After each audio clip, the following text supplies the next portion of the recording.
to trade faster than Vidra, and they played exactly to those win conditions, and they took home the W, and we'll be seeing them in the finals up against Nasty Boys. Yeah, even if that Maelstrom does manage to tackle the Rogue, they got about the same tank, and then it's Blasters versus Artillery, which, the Rogue's obviously going to win.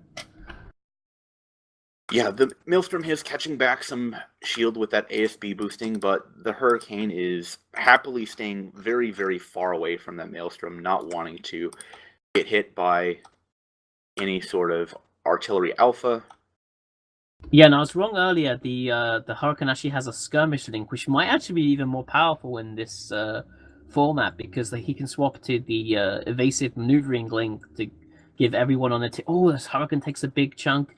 I don't think it's going to be good enough to win, but if they can kill that Hurricane, the Cyclone, I guess the Mushroom's too low. Yeah, so that Cyclone needs to get damage on top of the Hurricane. He's now closing into range, but it hasn't been soon enough, and the Maelstrom is now into hull. Even though the Hurricane's about to drop, it'll happen about the same time as the Maelstrom, and there's nothing Vidra really can do to catch up with the Cyclone. You'd have to kill the Rogue in order to get a points victory, and a Rogue is just going to be able to easily outbrawl any thing that a Cyclone can do. Yeah, I think the Cyclone can probably clean up the Correx and the Merlin, but he's not going to be able to kill the Rogue, and the Rogue is worth more points than him, so...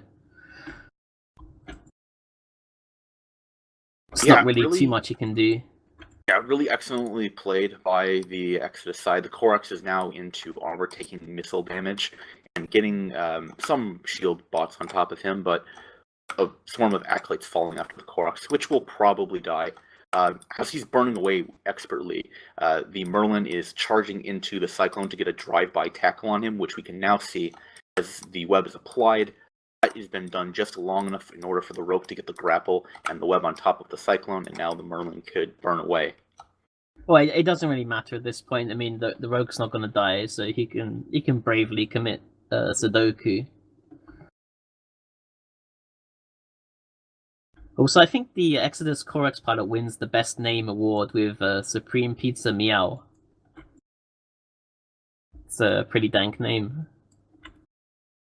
Yeah, it looks like he was a true honorable Samurai Pizza Cat, was able to apply his rocket damage excellently and get on top of the targets that he needed to.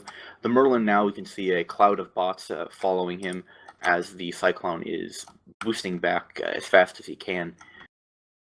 Yeah, this Merlin is going to drop, but again, the Rogue is worth one more point than the Cyclone, so even if the Cyclone can last against the Rogue, it's and I don't think he's going to be able to break him by himself, then the Exodus side is going to win, but he's getting some honorable points by killing everyone else.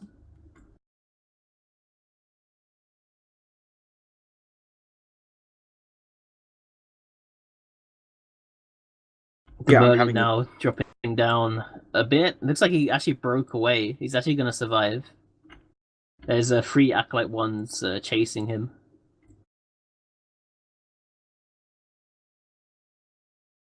Yep, really well played by the Merlin. Did everything that he could in order to keep himself alive. So really well played by him.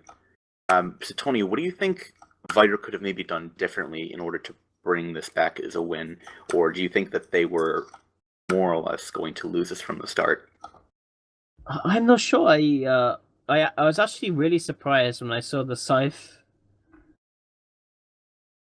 instantly drop into armor.